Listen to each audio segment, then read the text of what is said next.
Please now give rise to bodhicitta, thinking, I will establish all mother sentient beings at the level of perfect complete enlightenment.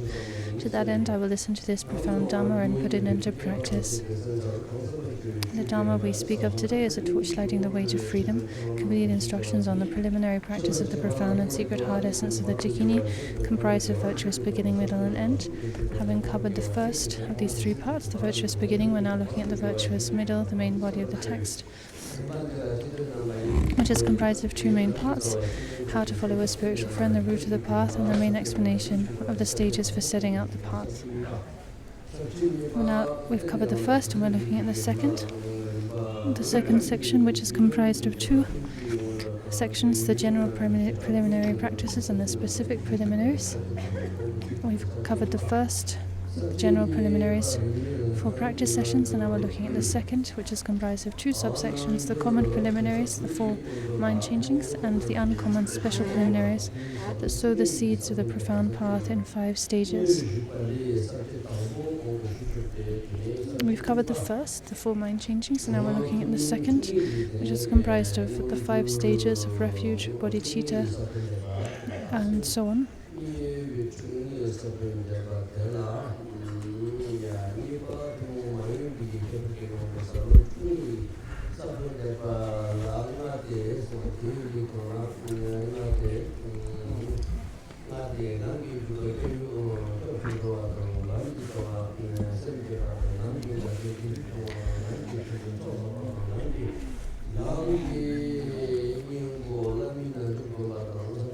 So running through the outline, we have the 5 stages: taking refuge, the entrance to the path, arousing the mindset and supreme enlightenment, the route of the path, and so on. We've covered the first, taking refuge, the entrance to the path, and now we're looking at the second, arousing the mind of enlightenment, or namely bodhicitta, the route of the whole path. The explanation of this has 2 sections: general points to be understood and the points of the training in this case. So today we continue looking at the general points to be understood, which is comprised of 7 parts: the definition of the arousing of bodhicitta, categories for particular reference, how bodhicitta is aroused, the ritual for taking the vow, a teaching on training in the precepts, and an explanation of the benefits of these 7.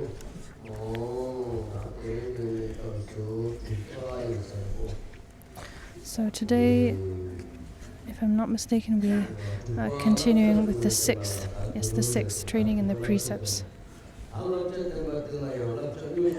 So here we have a discussion of the actual precepts and an explanation of the circumstances in which bodhicitta declines.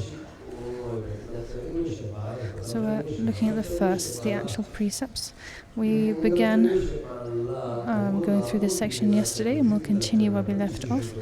We have an explanation of the precepts of bodhicitta in aspiration, and secondly, the precepts of bodhicitta in action. So we're still looking at the first, the precepts of bodhicitta in action. So adopting and giving up the 8 white and black actions in particular. So on page 174 of the translation. So in the precepts of aspiration bodhicitta are the 4 immeasurables, and the, adopting and giving up the 8 white and black actions, and the precepts of bodhicitta are the 6 parameters.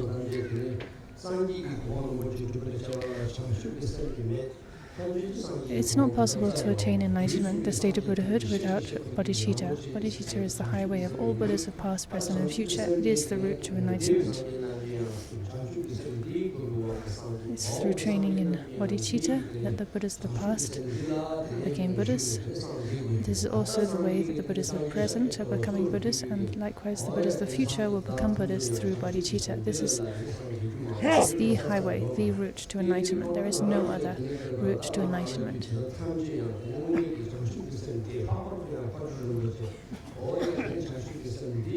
When we look at the lives and examples of the great masters of the past, they all were embodiments of bodhicitta itself. Especially if we look at the example of Patot Rinpoche. Like as Khenpo Dazo Rinpoche would say, there are so many great treatises of the past from India and Tibet.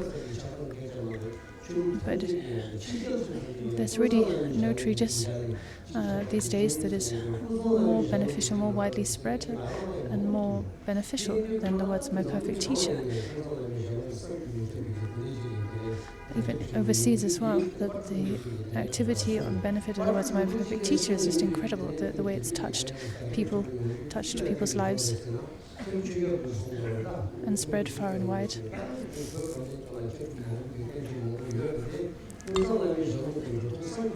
So Khenpo Rinpoche would say this.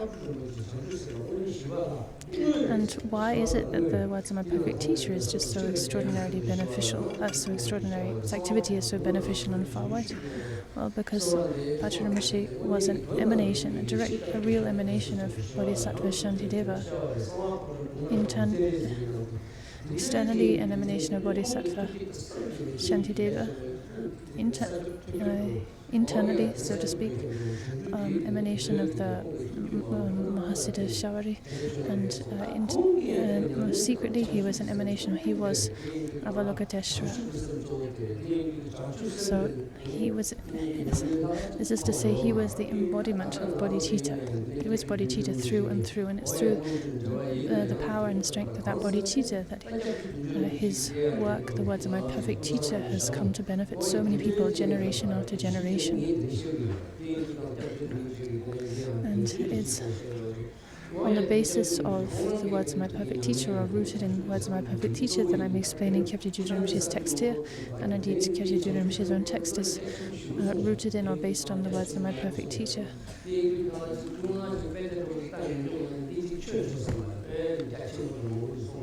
And here we find so many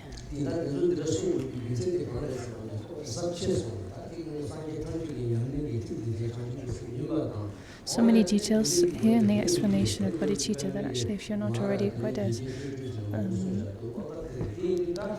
learned, quite an experienced scholar, then it would be difficult to quite get a handle on everything that's mentioned here.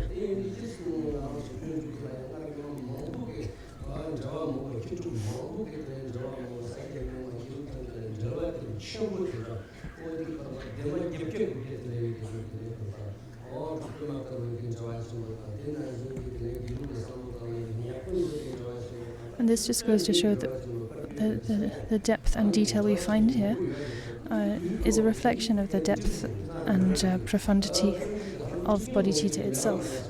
The bodhicitta that we see expressed through Pacha Rinpoche and his activity, and not to mention that other great masters and their activities.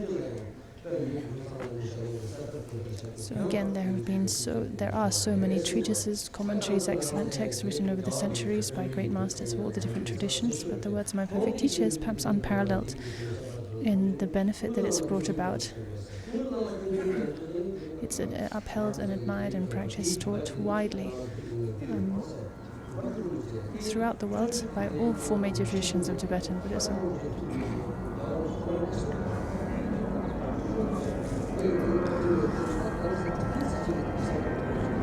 And Pacha Rinpoche also renewed or revived and spread the tradition of teaching the way of the Bodhisattva Shantideva's precious text. And His Holiness the Dalai Lama, who teaches this text often, talks about how precious his lineage for that text is, because it passes through or descends from Pacha Rinpoche himself, who was Bodhisattva Shantideva in the flesh.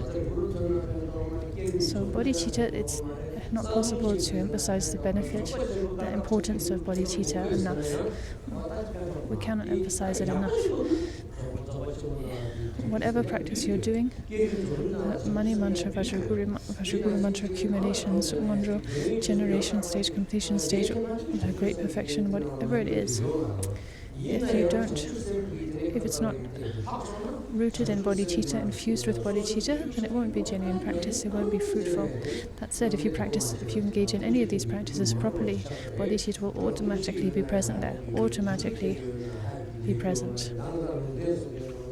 And yes, it's true, if you practice without bodhicitta, you engage in tantric practice and so on, but without bodhicitta, then you can attain certain mundane accomplishments, miraculous powers, and so on and so forth. But there's nothing special about mundane miraculous powers. That's not a special accomplishment.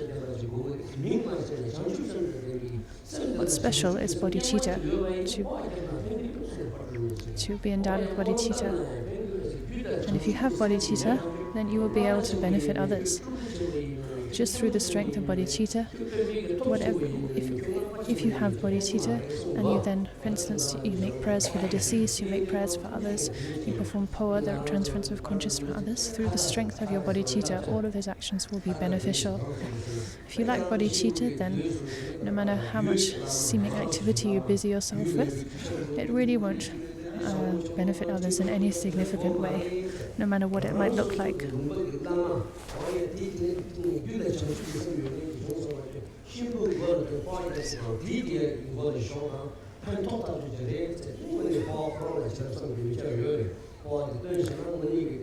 The transference of consciousness, poa, is often done for the deceased. And you don't need a really high famous lama with a fancy title who sits on a high throne to do this. Any lama, like a lama in your local area, who is sincere and has bodhicitta, they can perform the transference of consciousness for the deceased, and through the strength of bodhicitta, it will definitely be of benefit.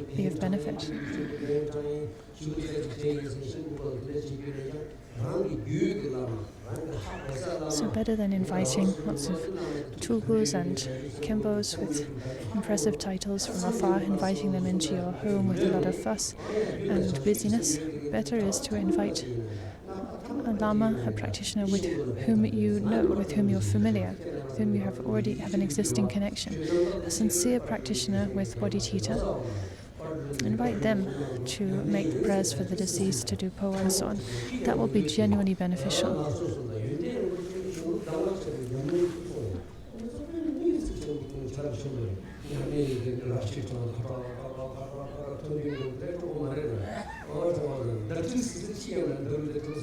So Pacharamrishi said, to practice doesn't mean you have to chant lots of mantras, making a clatter with your mala, or that you need to fill the air with the sound of damaru and bell. But rather, you need to cultivate bodhicitta, as taught in texts like The Treasury of Precious Qualities by Jigme Lingpa, The Trilogy of Rest by Longchenpa. You need to take those vital points to heart. And those vital points means basically bodhicitta. You might say, oh, but aren't those treatises essentially teachings on Dzogchen, the Great Perfection? Well, yes, they are. And bodhicitta is still the main point. Bodhicitta is included or perfected, complete and perfect within Dzogchen, the Great Perfection or the Great Completion.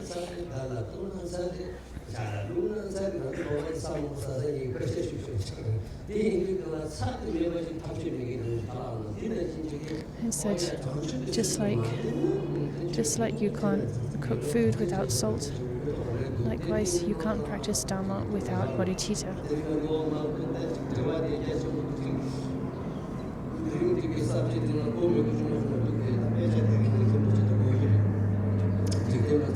So today, as we continue through the text, we'll cover many different subsections and explanations of different aspects of bodhicitta, with Dujun Rinpoche, with his great learning.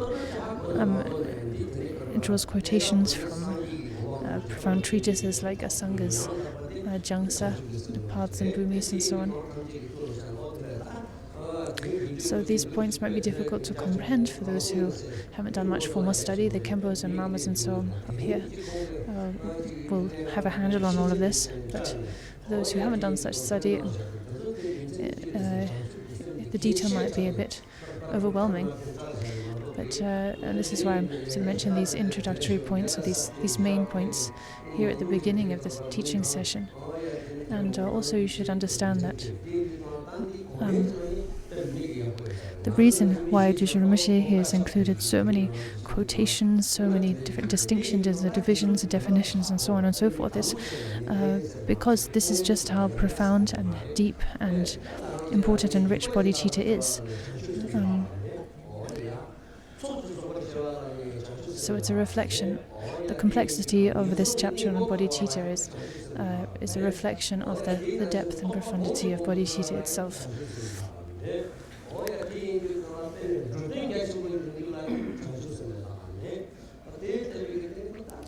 In short, bodhicitta is the sole route to enlightenment.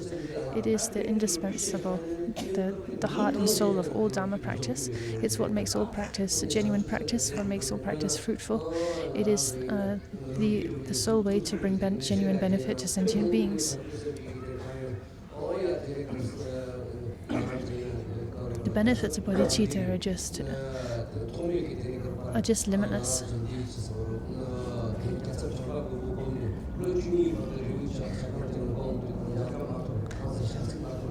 In the past,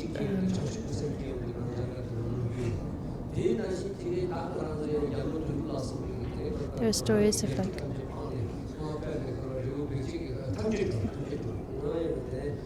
sangha practicing Maitreya for 12 years in the mountains and not having a vision of him or receiving any signs, and going through lots of hardship, but then eventually having a vision. When he eventually seeing him, having a vision of him when he finally gave rise to bodhicitta rooted in compassion.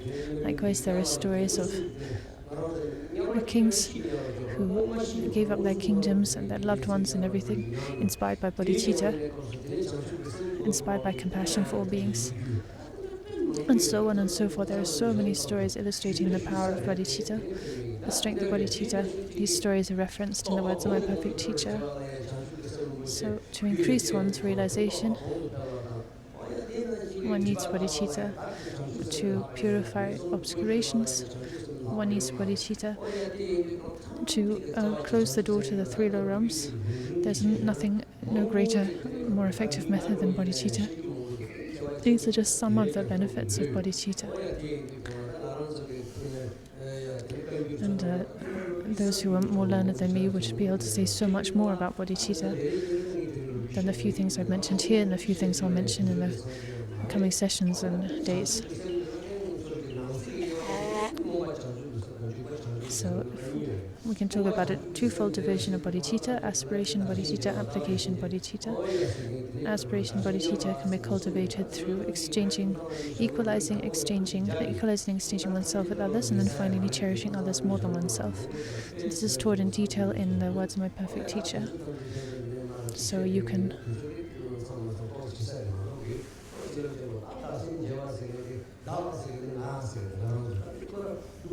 we don't have time to go through these in too much detail, but when we talk about exchanging or equalizing and exchanging self and others, when we say self here, we're talking about our self-clinging, our clinging to me, to the sense of self. This is really the root. This is the most destructive thing. The most destructive force is our self-clinging. That's the root of all destruction and harm. So to tame this self-clinging, and we first of all train in equalizing and then exchanging ourself with others. So exchanging our happiness and well-being with the suffering and misfortune of others.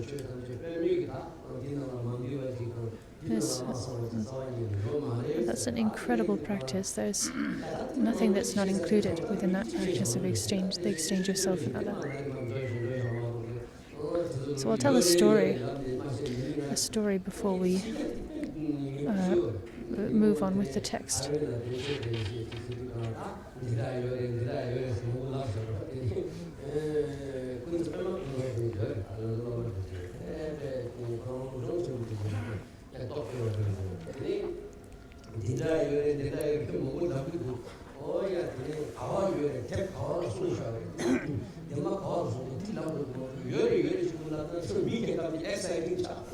A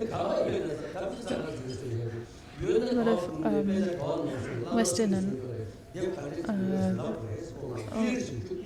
international students say, or they're so vigilant, you could say, about their sources and so on. Like in Taiwan, I was teaching, and one of the students there, he's very educated himself. He said, you tell these stories from Machine, they're great, they inspire people and motivate people, but you also need to give the source, right, of your story. You can't just tell the story without telling people where the story's from. So I guess that is true. If you don't mention the source, then people might doubt the veracity of the story, right? If you don't know where it's from, who originally told it, if it's really a true story or not, and so on. In any case, most of the stories I'm telling, most of you will have heard before, especially the Kimbos and Lupins and so on. There's a lot of these stories referenced in the words of my perfect teacher. And a lot of them I told in teachings in the past, like when I taught the words of my perfect teacher 2 years back. Nevertheless, there might be some of you here who are new and haven't heard them, or you've heard them but you've forgotten them. So now I'm going to tell a story about bodhicitta and how bodhicitta purifies our misdeeds and obscurations. So we have the master Asanga. There are two main traditions in the Mahayana, two main traditions of the Bodhisattva vow, the tradition of the profound view, which was founded by Nagarjuna, and the tradition of vast conduct, which was founded by Arya Asanga.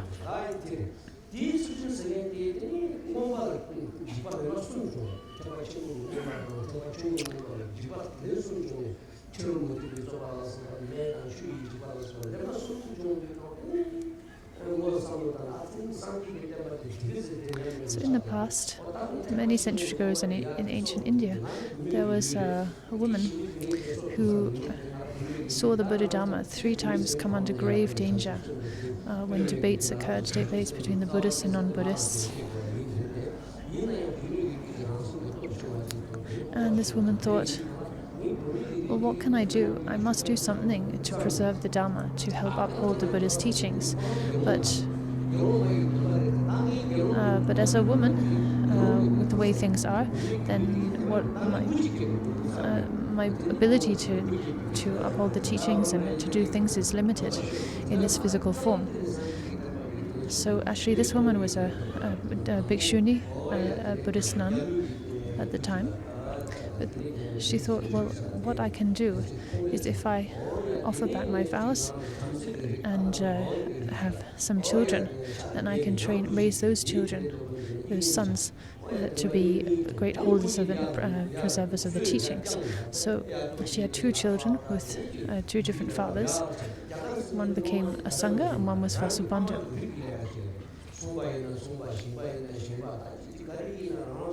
So back in these days in ancient India, your livelihood, your vocation, or your occupation was dictated by the family in which you were born into. So if you were born to, say, a businessman, you would be raised to be a businessman. If you were born as a craftsman, you would be raised to be a craftsman. There wasn't really any other options. This is how it went.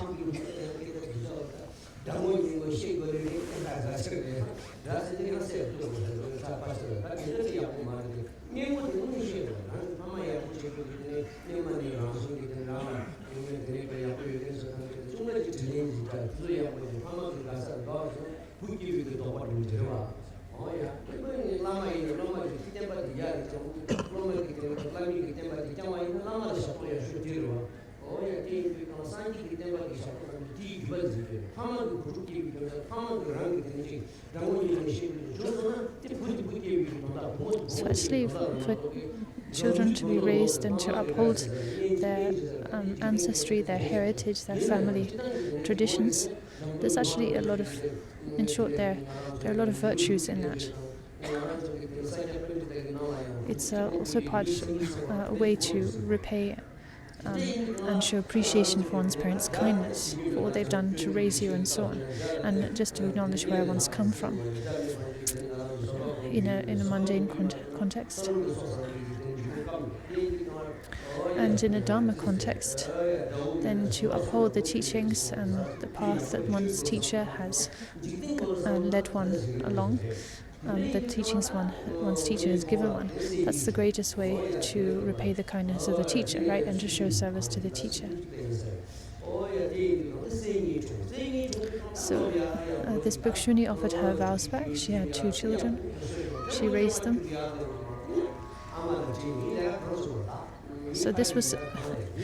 So she raised these children from young until they were teenagers or young adults. And then the 2 sons said, they're ready to begin their adult life and start working and embrace an occupation. And at this point then, the 2 sons said, well, mother, what is my occupation to be? What did my father do? Because there was this long-standing tradition of the children following the footsteps of their parents. And at this point, their mother said, my sons, I have not raised you to follow in your father's footsteps. I gave birth to you and have raised you to follow in the footsteps of the Buddha and to uphold his teachings, to uphold the Buddha's teachings and lineage, not your father's lineage. So this is what you should both devote your lives to.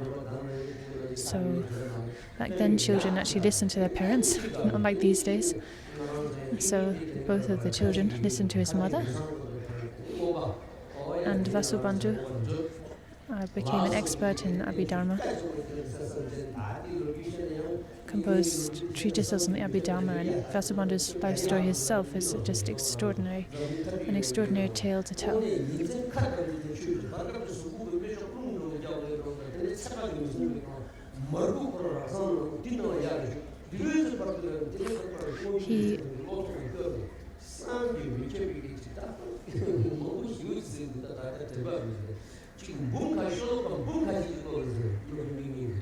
His life story is just amazing, and the efforts he went to uphold the Abhidharma. He memorized literally hundreds of thousands of pages of Abhidharma teachings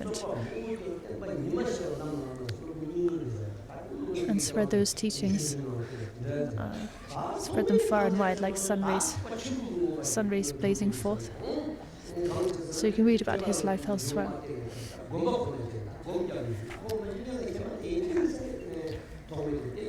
So Asanga, the other brother, he focused instead on practice. I think he was probably already very educated and had done a lot of study, but then he went off to the mountains to focus on practice and to practice especially Regent Maitreya, the future Buddha Maitreya.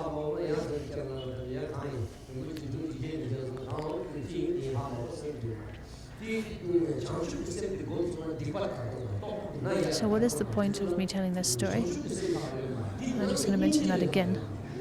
So the point is to illustrate how bodhicitta, giving rise to bodhicitta, purifies our misdeeds and our obscurations, purifies mountains of misdeeds and obscurations in a single second. Likewise, it gathers incredible amounts of merit.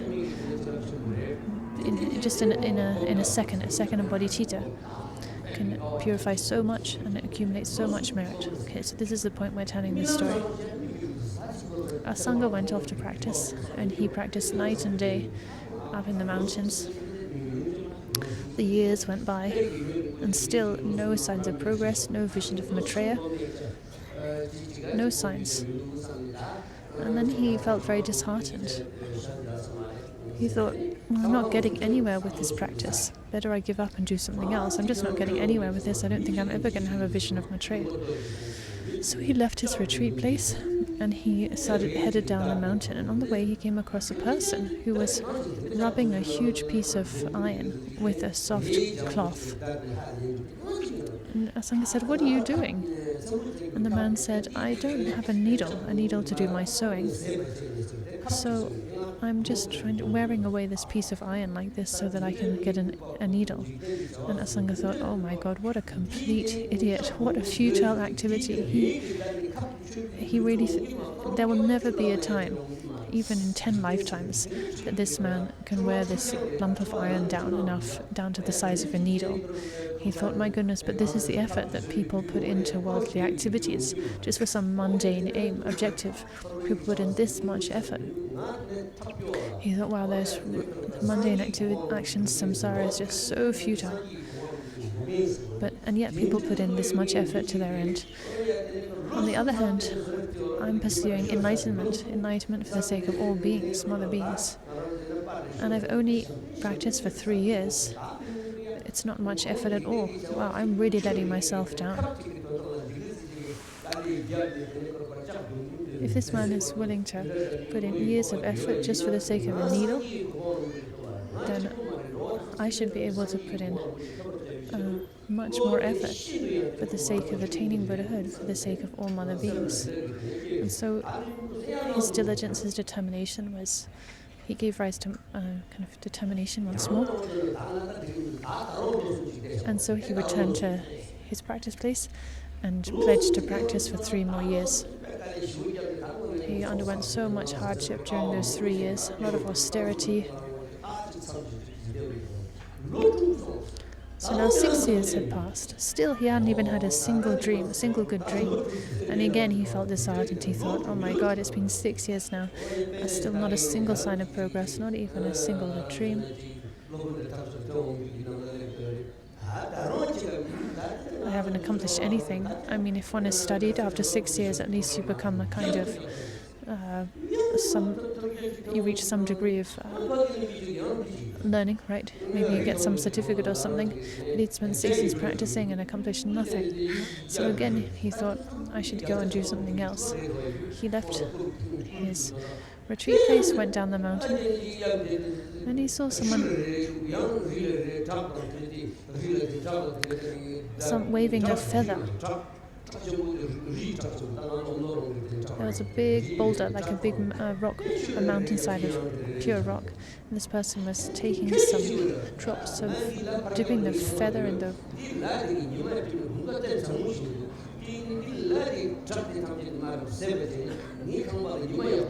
dripping this feather or what have you in the water, and then sprinkling the water and rubbing the water on the rock. Sangha said, "What are you doing?" He said, "Well, this rock is this big boulder, so it wasn't a mountain face, but anyway, mountain face or boulder. It's blocking the sun to my house." The man said. So, with the water and with water and my rubbing with the feather, I'm wearing away the rock so that our house can get some sunlight. And again, our Sangha thought, what a complete idiot, how completely futile. I was mistaken to leave my retreat after just 6 years. So of course these things that a Sangha saw, right, like this man with the feather and the previous man rubbing away at the eye, they were all emanations of Maitreya actually. So Sangha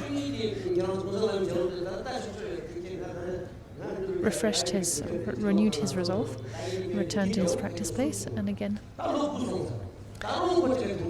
he practiced for 3 more years. So now been 9 years, but still he had no good signs. Again, he left his retreat feeling discouraged. Again, he saw some inspiring sign, renewed his resolve, returned to retreat, and then he practiced for 3 more years. So in total, 12 years. But again, 12 years had passed and not a single sign had occurred.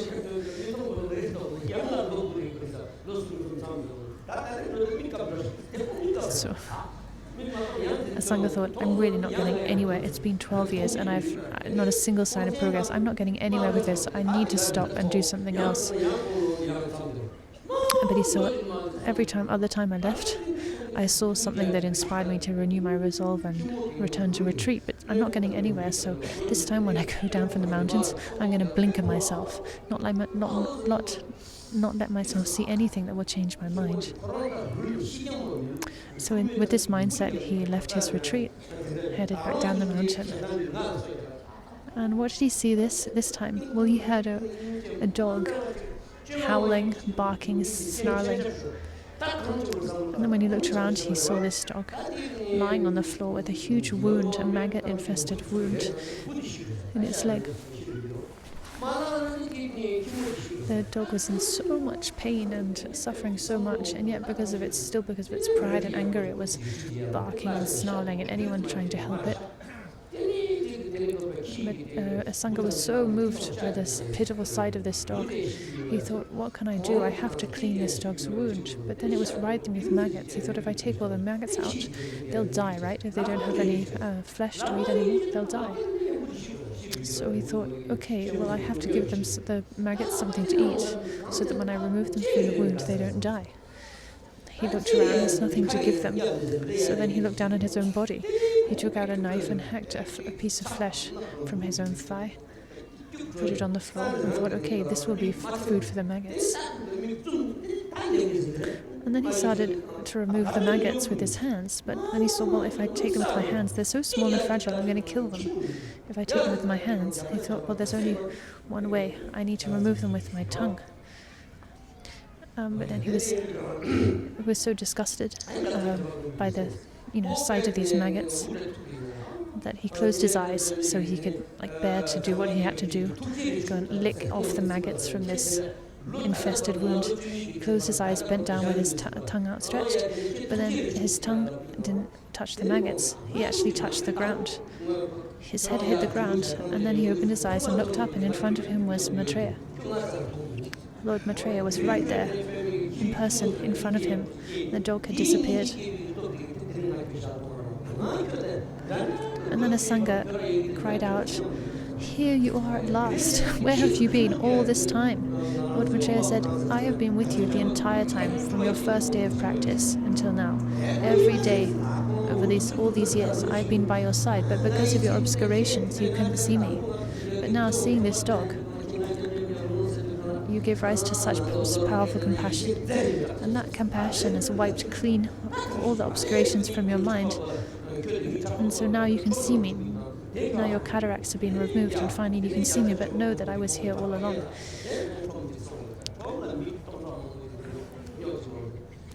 So Maitreya said, actually, this dog that you saw was actually me. It was actually me taking the form of that dog. So, and he said, "Look, I'll prove this to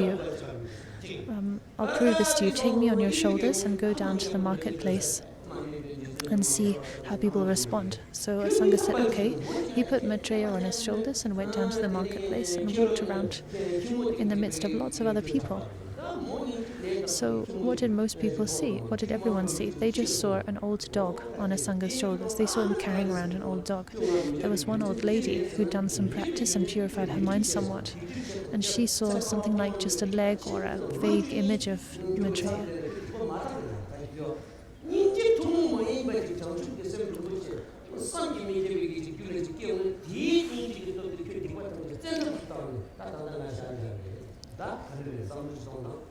So why did a Sangha not see Maitreya all of that for all those years of practice?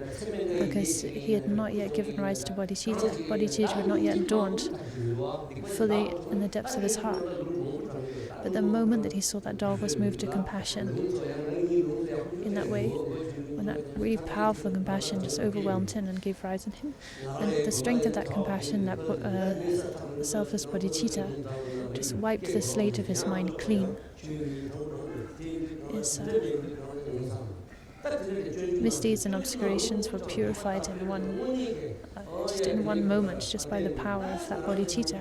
And then at that very moment, he could see Maitreya. So think about this. Think about the implications of this. So a Sangha had this vision of Maitreya. Now that his mind had been purified by bodhicitta, what then happened is Lord Maitreya took him off to Tushita, to the heaven realms. Maitreya's realm, Tushita, took him up there. And for many years, a Sangha stayed there at the feet of Lord Maitreya, and receiving from Maitreya the 5 treatises of Maitreya, a great wealth of teachings. And having received those teachings, a Sangha then returned to the human world, spread those teachings of Lord Maitreya, and spread those teachings far and wide, touching so many beings, strengthening the Buddha Dharma, and the benefit of those teachings and the Sangha's activities we cannot define. These 5 treatises of Maitreya evidence then have been studied by all of the 4 schools and traditions of Buddhism. They are indispensable central teachings of Buddha Dharma. What did Nipan Rinpoche say about them? He said, Dodekyen, the ornament of the Mahayana Sutras, is a mind-only treatise. ornament of clear realization is a Madhyamaka treatise. Uttara Tantra is a Madhyamaka treatise, and so on. So that's Mipam Rinpoche's position. But some scholars from other schools have slightly different positions about to which tenet system these different 5 treatises belong to. Anyway, the point is that all of this stemmed from bodhicitta dawning within the mind of a sangha, and that strength of that bodhicitta purifying obscurations, so that a sangha could see Maitreya, receive those teachings, spread them throughout the world.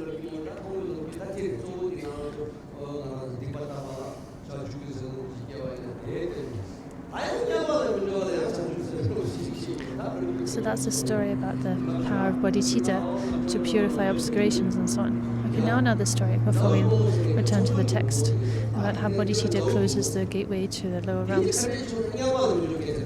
So in the past there was a girl who was the daughter of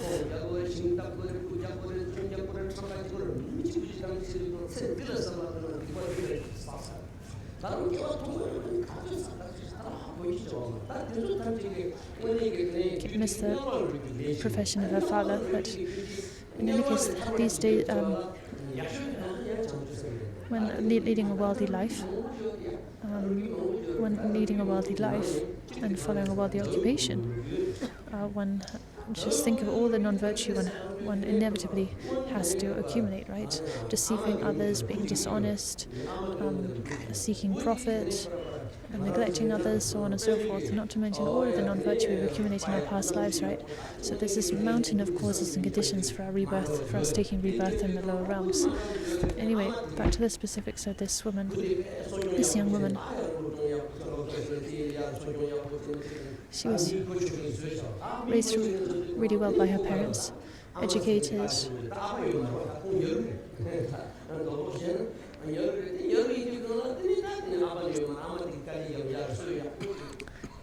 really well, raised really well by her mother, so raised by a single mother. Her father had died at a young age. So the daughter was raised very beautifully, given an excellent education from young, through the effort of her mother. And when she reached her late teens, the beginning of her adult life,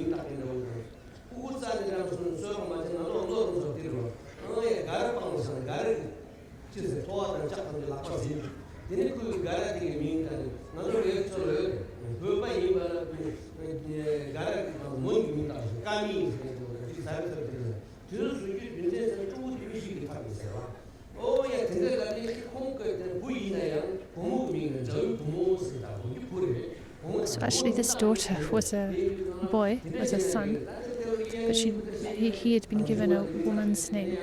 The reason for this is that the mother previously had lost a lot of children, had miscarriages, or her children had died.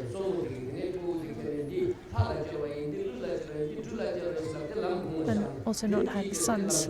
So there's this tradition of, anyway in short, there's a tradition in ancient India and even up in something similar still up in the Himalayas and areas like Kumla, where if say a mother is the children keep dying young and having these kinds of misfortune, then as a way to avoid that happening, then they'll give the child if it's a son, they'll give the son the name of a girl, or they'll give the child a name from another caste or something like that.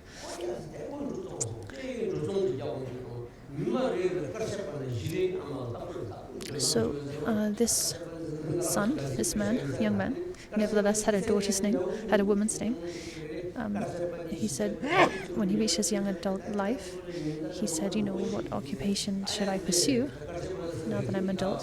What did my father do? Well, the boy's father used to be a merchant, a businessman.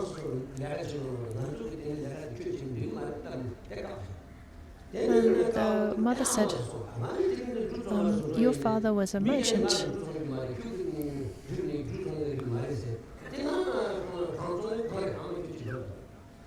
And so he pursued that profession and was really successful. He would bring back big,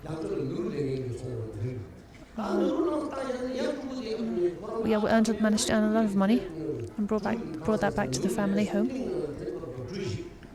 And then one day, his colleague said, "Actually, your father wasn't a merchant, not the same kind of merchant as we are. So you shouldn't actually be here. You shouldn't be following this profession. You shouldn't be working alongside us." And hearing this, he went back to his mother and said, "I've heard this. They say that I'm actually not following my father's profession. What was my father's profession in reality?" So what had actually happened was that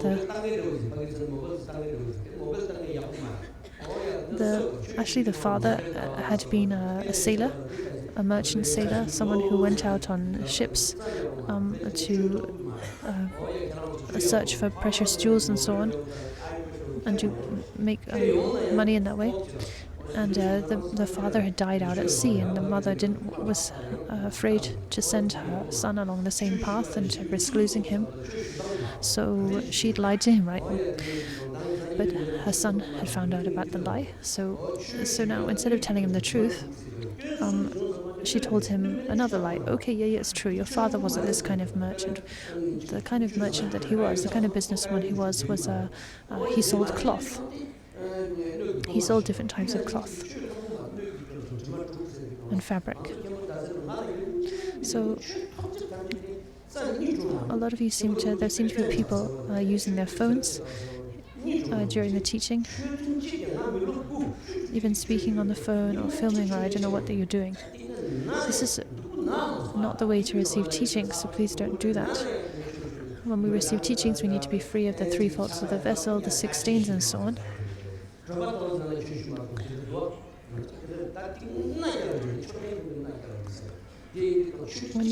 When you receive teachings, you need to do it properly. Right? So, messing with your mobile phone during teaching sessions certainly does not qualify as listening to teachings properly. I don't have many good qualities myself. One quality I can confidently say I have, and that I'm proud of, is that I listen to and receive teachings properly. When I was with Khenpo Dazo Rinpoche, I was by his side for many years, receiving teachings every day. And I never missed a single day of session. And a single day of teachings, I never missed a single session. This is also really important. If you're receiving teachings on a specific text or teaching, you need to receive that teaching from beginning to end, not miss a single session or part of that teaching.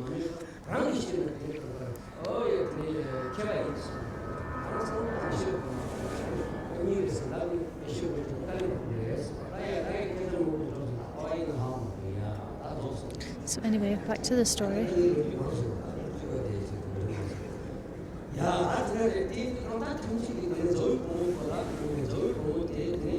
So back to the story of the son who had a girl's name. So he was asked his mom, "Well, what is?"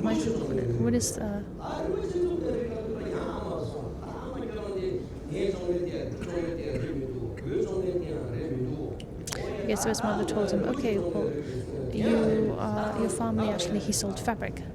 But then, so the son went off to sell fabric, but then again, the other fabric seller said, "No, this isn't actually a real profession. Your father didn't do this."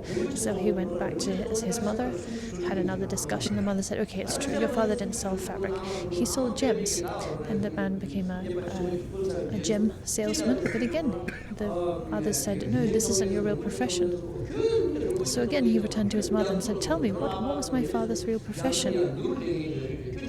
And eventually the mother came out with the truth.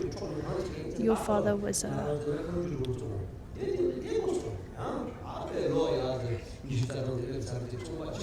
so now he's in his 20s. He's a very capable businessman. But now he was kicked out of the gem profession. The other salesman said, "This isn't actually your rightful occupation. Your father didn't do this. You're not from our caste, so you are not allowed to be here." He returned to his mother and said, look, what is going on? What is my real profession? What did my father really do?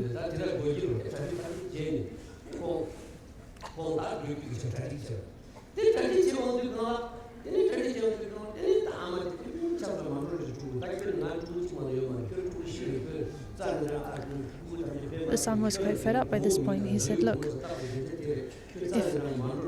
if you don't tell me, I'm going to leave. And then the mother said, so the mother eventually told him out of desperation. She told him the truth. Your father actually used to be a sailor, a merchant sailor who went out to sea in search for gems and so on. But he died, and that's why I've tried to save you from that profession. I don't want you to have the same fate. And then the son said, this is my rightful profession. This is my vocation. So I need to follow my father's footsteps. I'm going off to sea.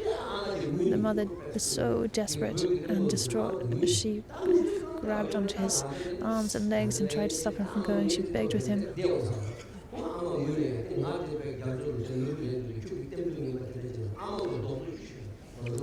And the mother was weeping and crying and begging him not to leave. And the son just got really impatient and said, look, this is my profession. This is the profession I've inherited from my father. I'm going whether you like it or not. And by you crying and wailing like this, you've just made things really inauspicious. You made my departure really inauspicious. And just with impatience and rage, he just pushed his mother away, slapped her on the face, and left. So listen to how this story unfolds. So he went off, boarded a ship, and went off to sea to look for gems.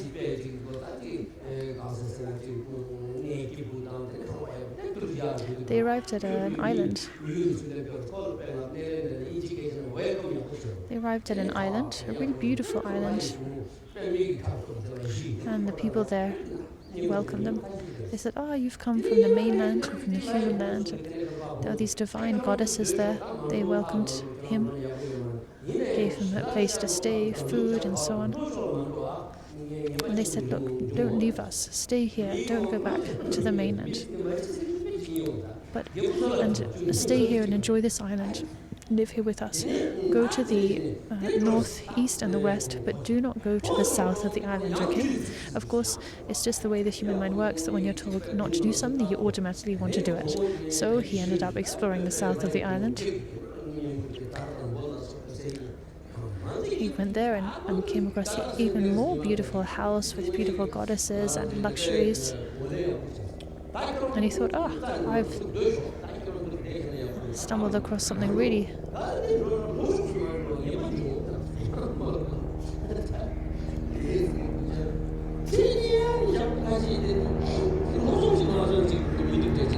sorry to backtrack.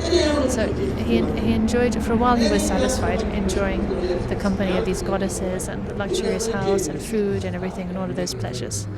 But then a few days passed, and there was this urge to go to the south, where they told him not to go.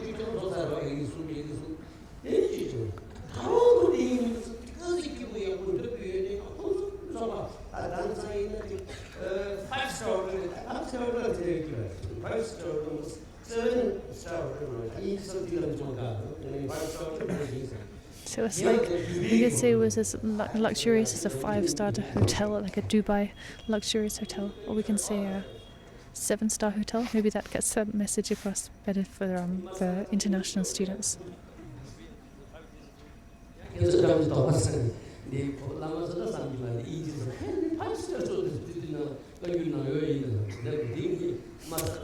So I'm not saying that there's mention of a 5-star hotel in the words of the Buddha.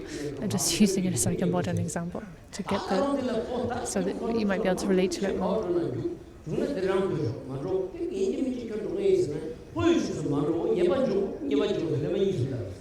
Okay, so this young sailor, the young son, was enjoying the company of these divine goddess and all their luxuries.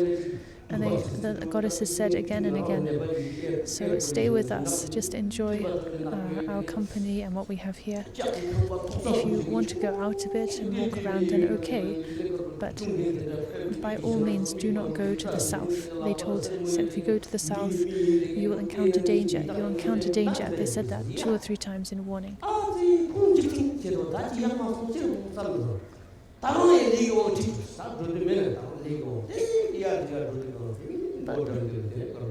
But nevertheless, one day he just was so curious.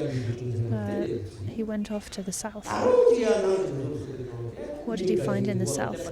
Really terrifying, kind of ogress, terrifying henchman.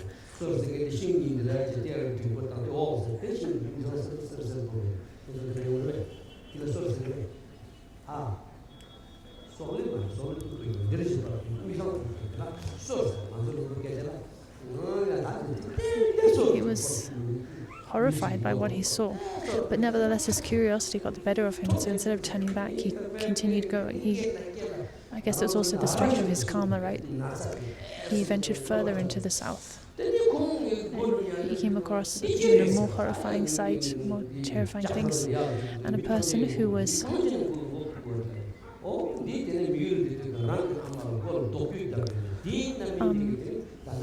what do we call it? You know, in the olden times when they would behead someone, they had those kind of axes that would fall from a height and behead people. He saw someone with one of these and beheading people, beheading one person after the other. And the son of the young sailor was so horrified. He said, "What are you doing and why are you doing this?" He said, "Well, this is what happens.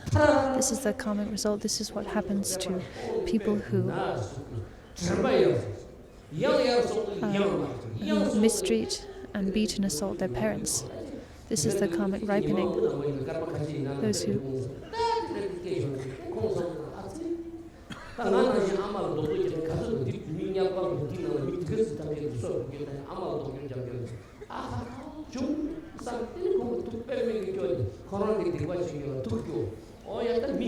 seeing this and hearing this, he was filled with so much sadness and regret and just horror.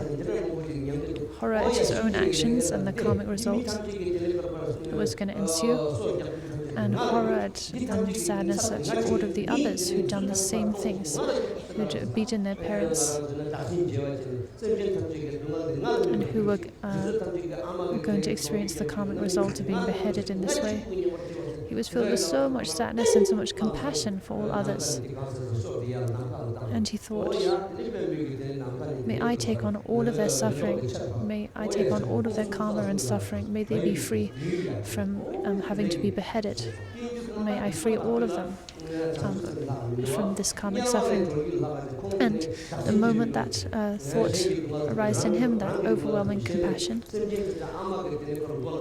he died and was reborn in the heaven realm of the 33, one of the highest heaven realms. So the strength of that compassion purified his own karma and freed him from the binds of that karma. A rain of showers fell, and he attained a state of happiness. So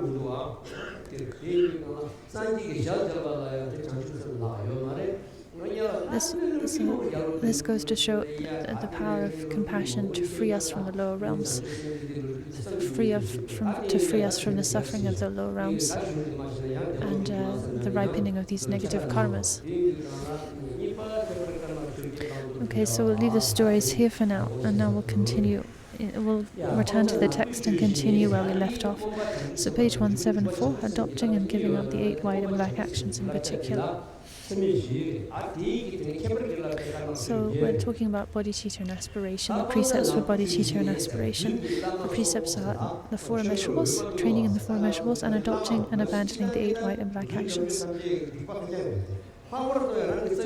So the 4 black actions we should avoid are to deceive teachers and others, So to deceive anyone, to lie and deceive others is a non-virtue. That's a very negative action, most especially to deceive one's teachers and others who are worthy of veneration. It's incredibly grave karma.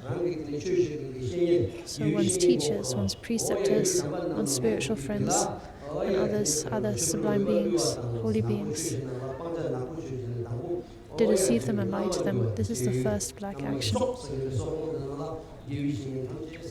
So when it says to deceive teachers and others are included all other spiritual friends. Secondly, to create regret in others when there's no reason for regret. So if someone makes aspirations or offerings, and then you say, oh, those prayers you're making are just useless, you're just wasting your time, you're wasting your money making offerings like that, and you cause people to regret that which they shouldn't regret. This is the second black action. Like if you say to someone, oh, you're just wasting your time accumulating the Rajaguru mantra. Well, this is the second black action.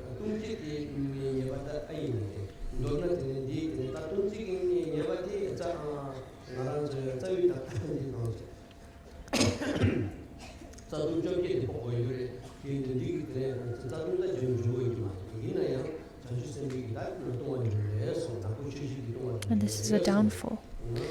This is not necessarily a cause for breaking one's bodhisattva vow, but it nevertheless is a downfall, to create regret in others when there's no reason for regret. Then we have the third, to maliciously criticize someone who has aroused bodhicitta.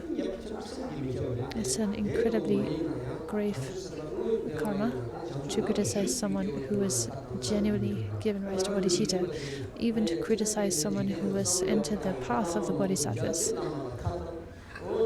That is terrible karma. So to criticize one's teachers, to criticize one's fellow Dhamma siblings, to go and meet teachers and receive teachings from them, and then to criticize them, this is a terrible karma. So this is why it's so important to cultivate pure perception, to control our minds and cultivate pure perception.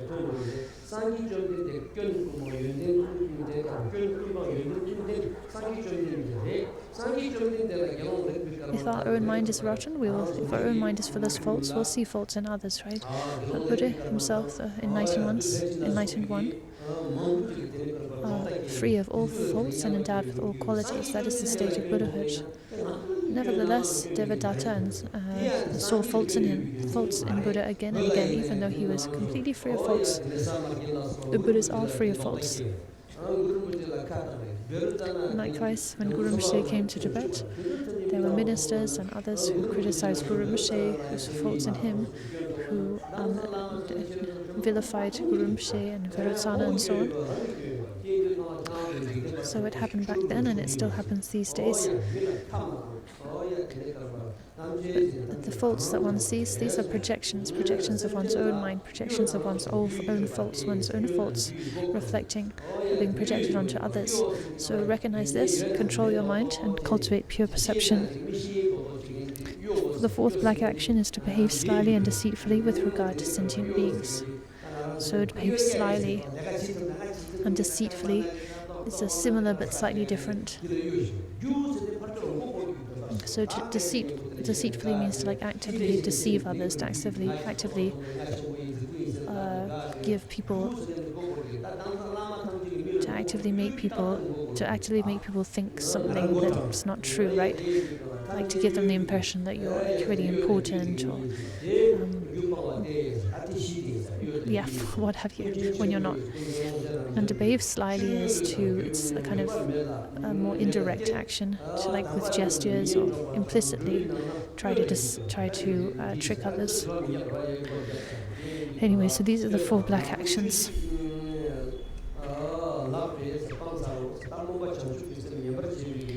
As the great omniscient one Longchenpa says, these are the four black actions, give them up. Now the four white actions we should undertake are to not consciously tell lies. So if you tell a lie, like you say something that's not true, but unknowingly, not knowing that what you're saying is not true, that's not such a negative karma. But to consciously tell lies, to say, oh, so-and-so stole, so-and-so was a thief when they weren't, or to say that, I didn't steal when actually you did, to consciously tell lies, this is a downfall. And especially to tell lies about one's own spiritual accomplishment, which we call the unsurpassable spiritual lie.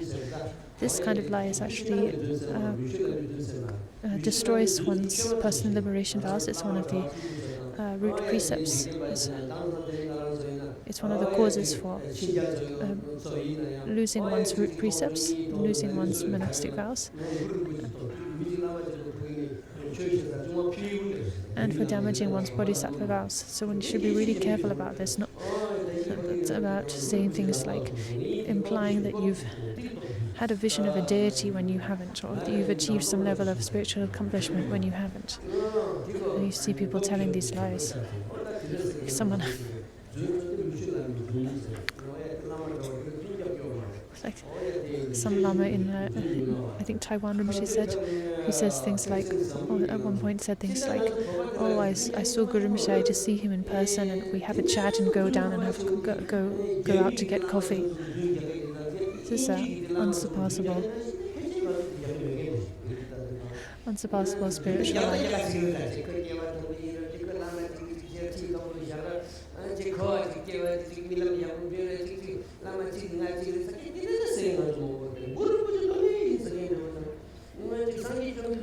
So,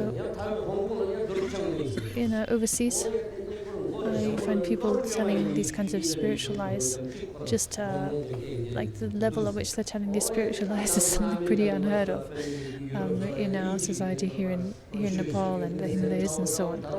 You do find lamas telling lies, like kind of implying that they're higher than they are, more accomplished than they are, and so on. These things happen. But like over in Taiwan, people, like someone like this man saying that they have direct visions of Guru Rinpoche, go out for coffee with him, or people who say that they are Vajradhara in person and so on. So it seems like Westerners, and we just say international, like Westerners and people from Taiwan and Hong Kong and so on, tell these sorts of spiritual lies like, in a much more extreme way.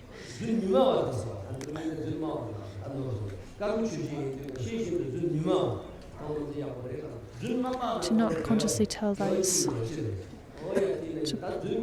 To place everyone on the profound path of the great vehicle.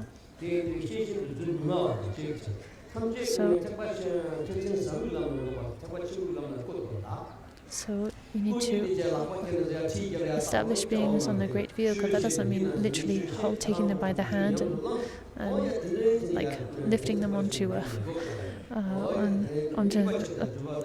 certain place, or literally onto the path. It means to inspire others through teaching the Dharma, through upholding the teachings, inspiring others to enter the path themselves.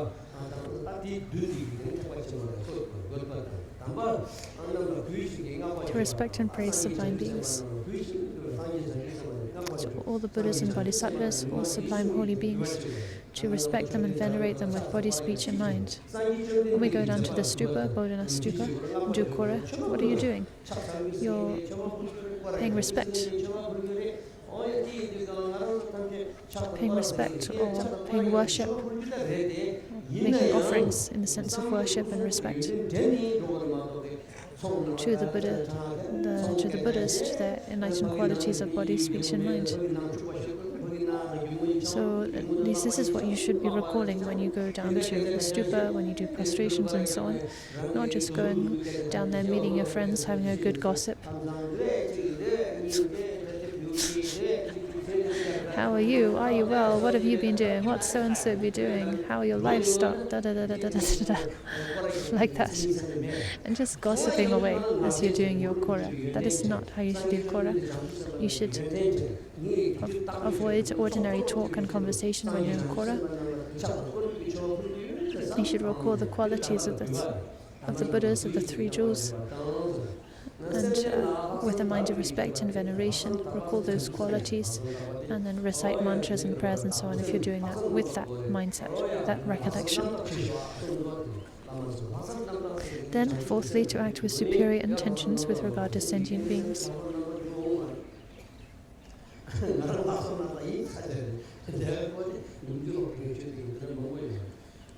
So it's quite difficult to have superior intention or completely pure intention with regard to sentient being.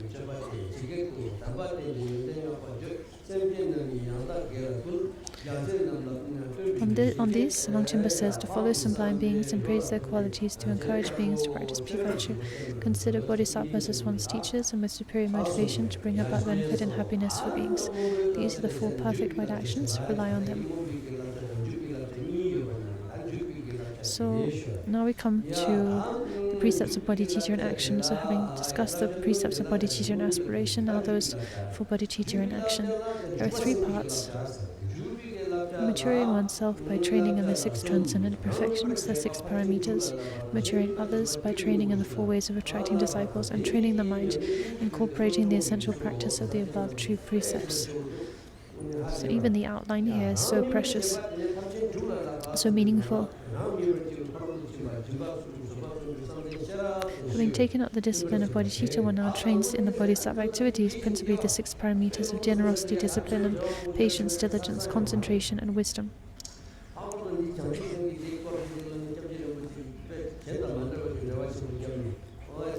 So if we go through this section in any kind of detail, it'll take up so much time, especially Kyabje Drujten Rinpoche's explanation of the six paramitas and so on are so very profound and rich with meaning.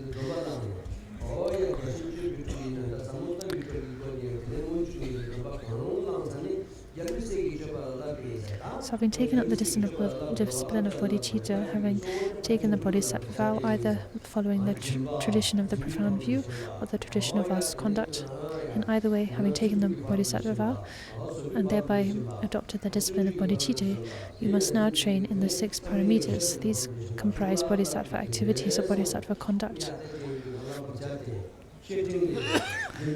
Generosity and discipline, patience, diligence, concentration, and the wisdom that knows thusness. Those measureless perfections make them grow, and be a mighty conqueror who's crossed the ocean of existence. Of these six, the first is generosity.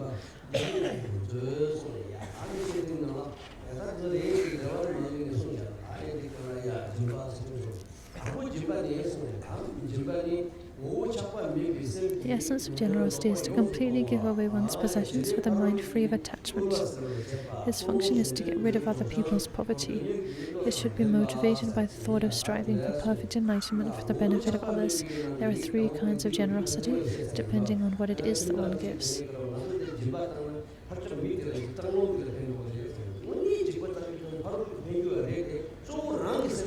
So when we give, like if you give, say, some money to a homeless person, then mostly we're thinking, oh, I'm going to give this to them so that it benefits them.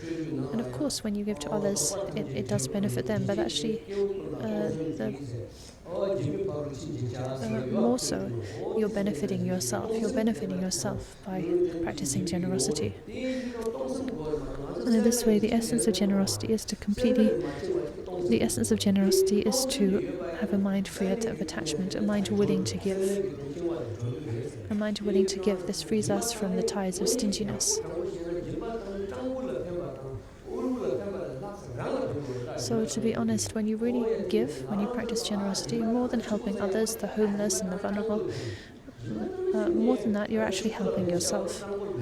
Because by cultivating this mind free of attachment, freeing yourself from the ties of stinginess, gathering the accumulation of merit for past life, for future life, you're benefiting yourself in really significant ways.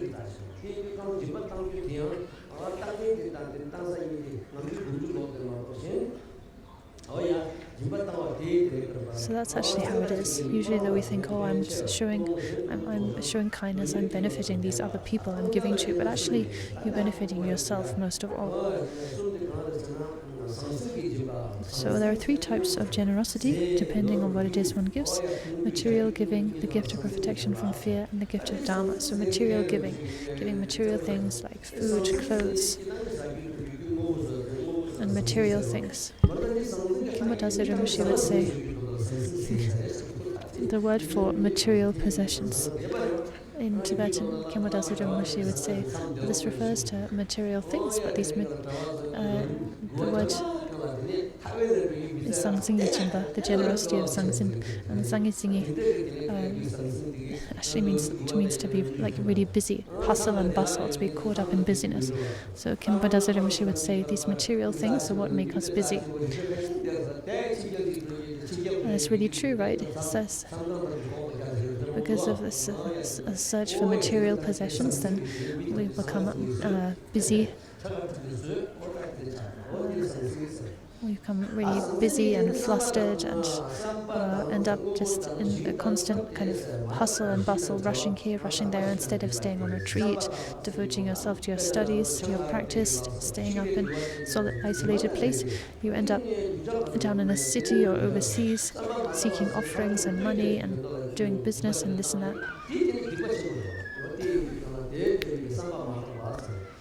So anyway, material giving, that was about the word material itself.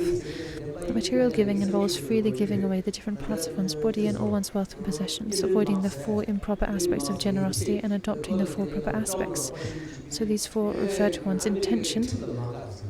So one must give with a pure intention. If you give with an impure intention, then that will harm others, right?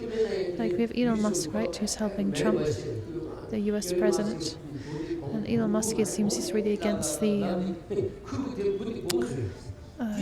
transgender and sex change. Sorry if I'm not using quite the right words, but so he really strongly opposes this. And I think Rishi said that's... So Trump and also Elon Musk, and I think Rishi said with Elon Musk, one of his own children is transgender and he can't handle that. They're both really against transgender rights and the right to change gender. Whereas Biden and the Democrats were quite accepting and tolerant of this. Anyway, now to this end, to uprooting the rights, transgender rights and rights to sex change. They're planning to spend billions of dollars, right, to actually change rules in the, to change the laws in the US.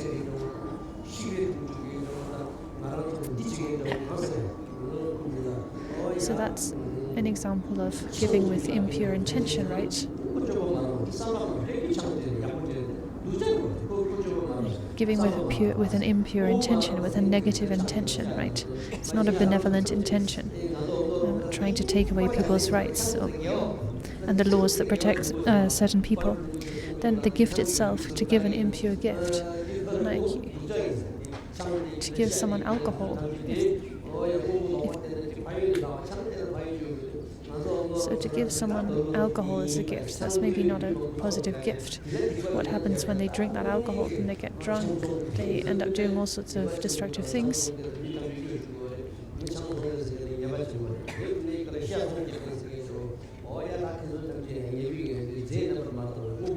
So the object itself is impure, is negative. So some objects like alcohol, also like meat, for instance, if you're a businessman or a salesman, to sell alcohol or to sell meat. These are negative, harmful things to sell, right?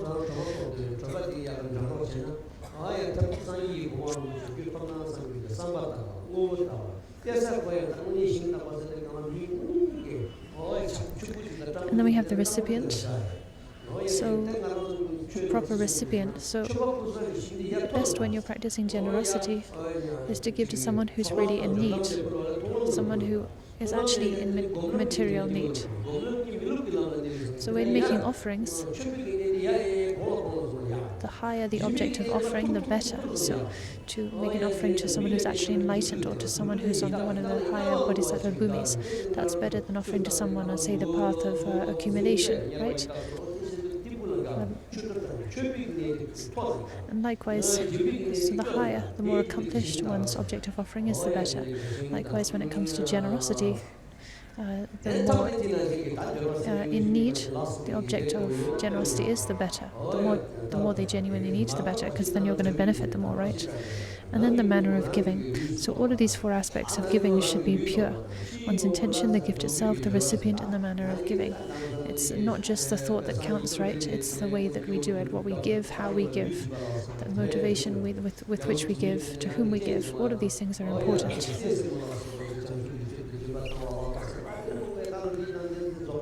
There are so many stories we could tell about giving for the sake of enlightenment, like one of the kings of the past who pledged to give whatever was asked of him for the sake of enlightenment, and he ended up giving his beloved spouse, his children, of course his kingdom and wealth, even his own eyes and limbs. Now the gift of protection from fear. This is to use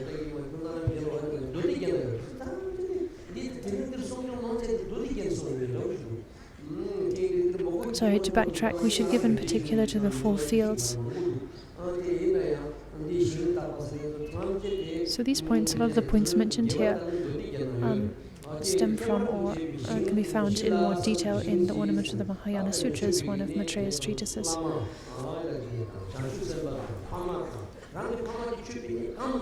So the four fields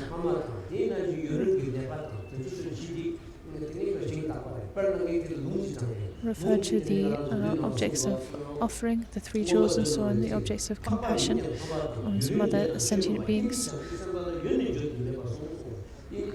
and so on. There are four fields, four types of recipient.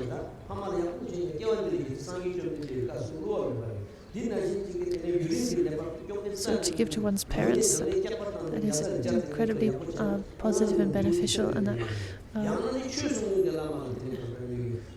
to give to your parents, you accumulate merit and good fortune that will ripen in this life and in your future lives. And similarly, to give to those who are in need, the needy and vulnerable, that's also an enormous benefit. And to give to one's teachers, one's spiritual teachers.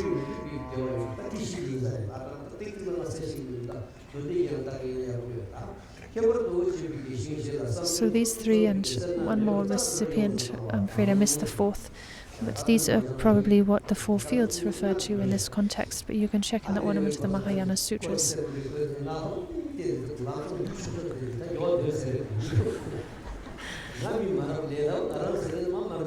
So I should come to a pause at some point. The volunteers are standing by the door staring at me. They're ready to jump in the moment that I pause.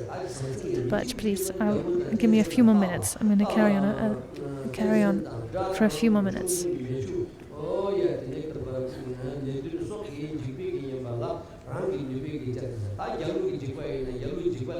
Then we have the gift of protection from fear. This is to use whatever means are appropriate and within our power to protect those who are in danger from the authorities and so on. So those, if you have the authority and the power to free those, for instance, who are imprisoned or punished under law, perhaps unfairly, if you have the authority to help people, political prisoners and so on, I guess, then you should do that. But similarly, protecting others from savage beasts, from enemies, robbers, fire, water, illness, and so on. So up in Homla, we have implemented a ban on hunting. And actually this is advised in the words of my perfect teacher as one aspect, one way to practice the gift of protection from fear. If you have the authority to implement a ban on hunting, for instance.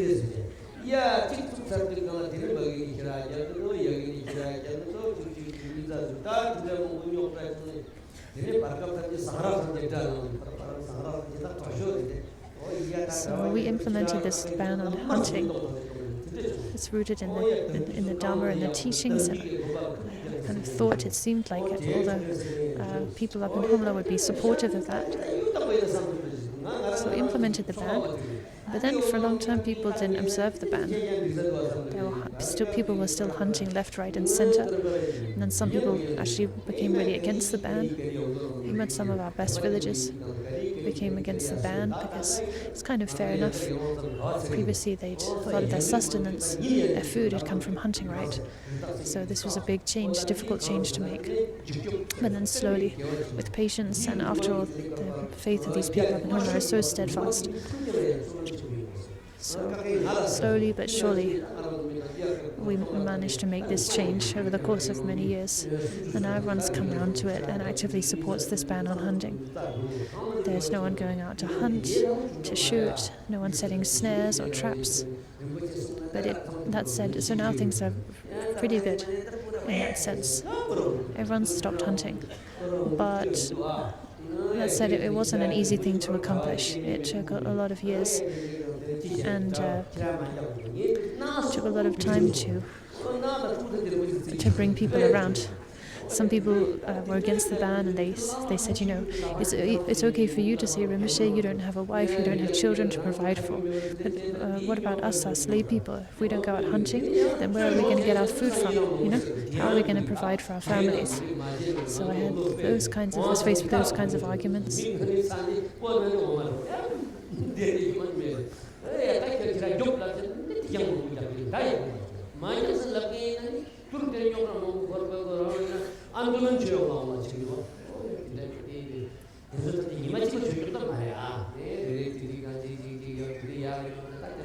So it was a gradual process of dealing with all of these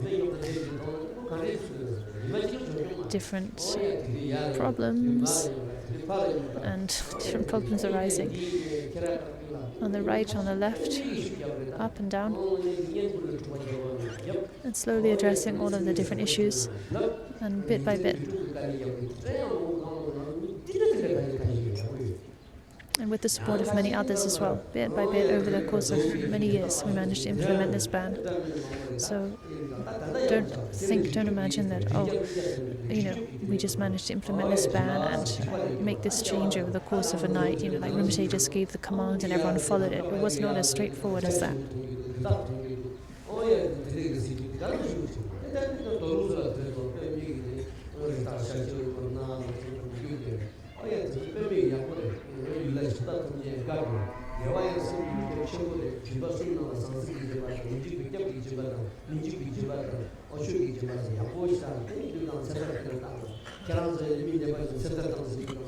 Another way of making the gift of protection for fear is to release lives, what we call setar in Tibetan, to release animals who are destined for slaughter, to free them.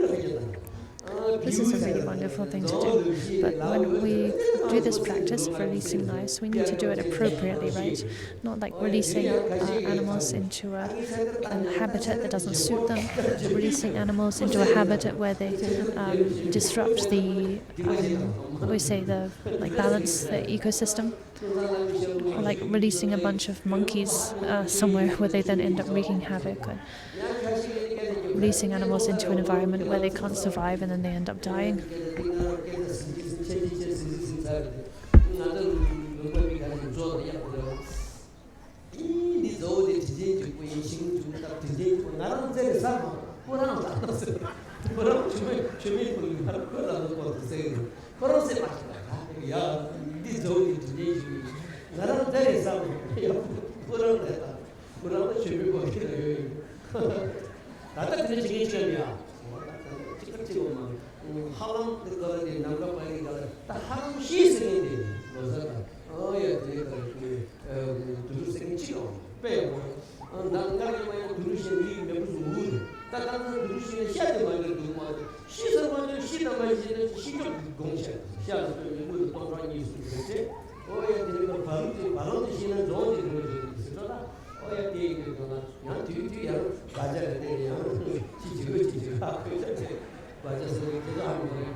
Anyway, say lots of funny anecdotes about that,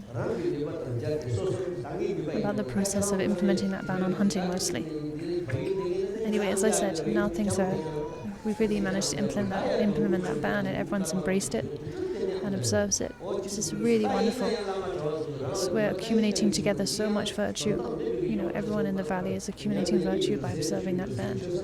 And now people, they do not eat slaughtered meat, they only eat the meat of animals who've died naturally. So this is good, this is really good. And one way to practice to give the gift of protection from fear.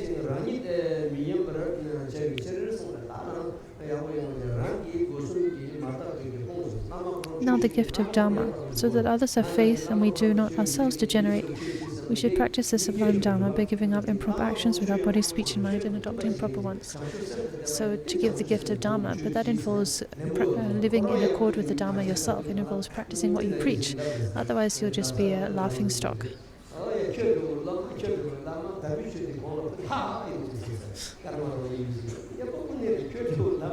You'll end up having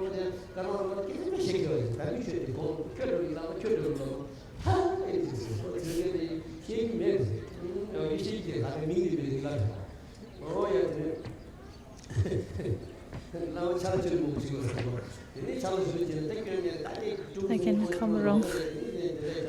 People in Kamarong are very good talkers, very smart talkers.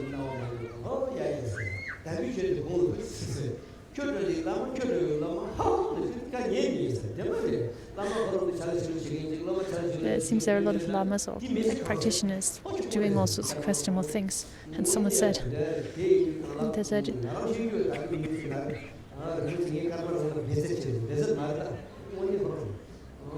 in response, someone said, sure, when you have teachers like lamas like you, then you have students like you. Something like, I don't know how to translate it nicely. You just offer the Dharma up, like as if it's nothing to do with you. And then you have lamas like you, students.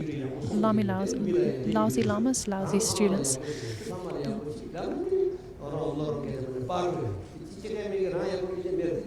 Anyway, so that did not come across in translation, but the point is that if you are a teacher, someone who teaches the Dharma, then you need to conduct yourself accordingly. You need to live up to the role.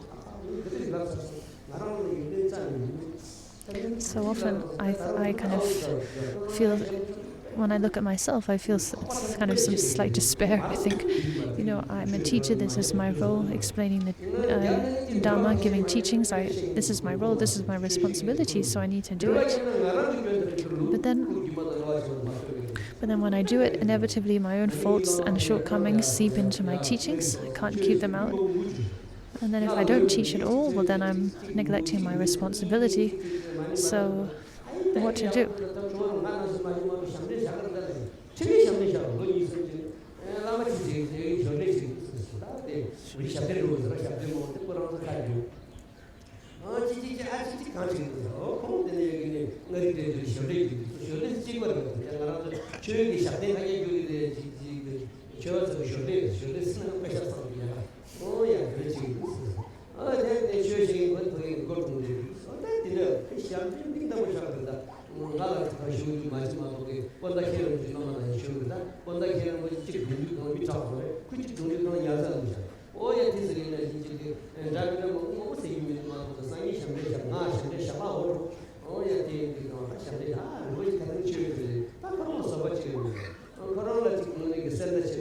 So yeah, you need to live up to the role if you're teaching the Dharma.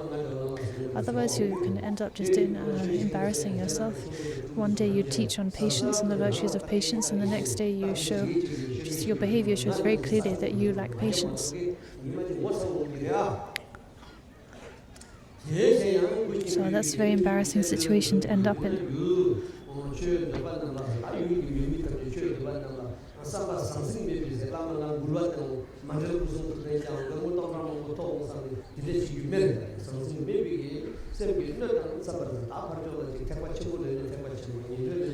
So at that time, with our minds free of personal considerations, so free of thoughts of personal gain, material gain, So are not like going out to do lots of pujas, house pujas at the request of people to gather offerings. You should be skillful in the different means for expounding the teachings of the various vehicles to those who seek the Dhamma, matching the instructions with the disciples' capacities and thereby setting them on the most appropriate path. So now we stop here for a break.